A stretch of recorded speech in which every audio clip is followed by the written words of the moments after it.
Hi every one, ഇന്ന് ഞാൻ വാങ്ങിച്ചുള്ളത് എൻ്റെ സ്വന്തം തേരാ ബ്യൂട്ടി സൺ പ്രൊട്ടക്ഷൻ സ്പ്രേ കാണിച്ചു തരാനാണ്. ആൻഡ് ഇപ്പോൾ ഞാൻ എൻ്റെ ഫേസിലേക്ക് യൂസ് ആക്കിയിട്ടുള്ളതും ഈ ഒരു സൺ പ്രൊട്ടക്ഷൻ സ്പ്രേ മാത്രം.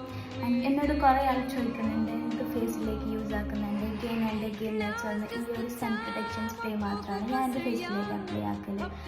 ആൻഡ് ഇത് വേണ്ടവർ ആർക്കും ബൈ ആക്കാൻ ഇൻട്രസ്റ്റ് ഉണ്ടെങ്കിൽ തേരാ ബ്യൂട്ടി ഒഫീഷ്യൽ തേരാ ബ്യൂട്ടി പേജസിൽ പോയിട്ട് ഓർഡർ ചെയ്യാനും ഞാൻ താഴെ വാട്സപ്പ് നമ്പർ കൊടുക്കുന്നുണ്ട്, അതിൽ പോയിട്ടും ഓർഡർ ചെയ്യാം. ആൻഡ് ഇപ്പം നമുക്ക് നല്ല ഫിനിഷിങ് തരുന്ന ഫേസിലേക്ക് സൺ ടാൻ എല്ലാം പ്രൊട്ടക്റ്റ് ആക്കുകയും ചെയ്യുന്ന ആൻഡ് ആൾസോ നല്ല ഫേസിലേക്ക് ഒരു ഗ്ലോ ആൻഡ് ബ്രൈറ്റ്നെസ് തരുന്ന. അപ്പം നല്ലൊരു ബേബി കാര്യമാണ്. അപ്പം നല്ലൊരു പ്രൊഡക്റ്റാണ്. ആർക്കും ബൈ ആക്കാൻ ഇൻട്രസ്റ്റ് ഉണ്ടെങ്കിൽ വേഗം ബൈ ആയിക്കോട്ടെ. By. Pretty little baby, I'm so in love with you.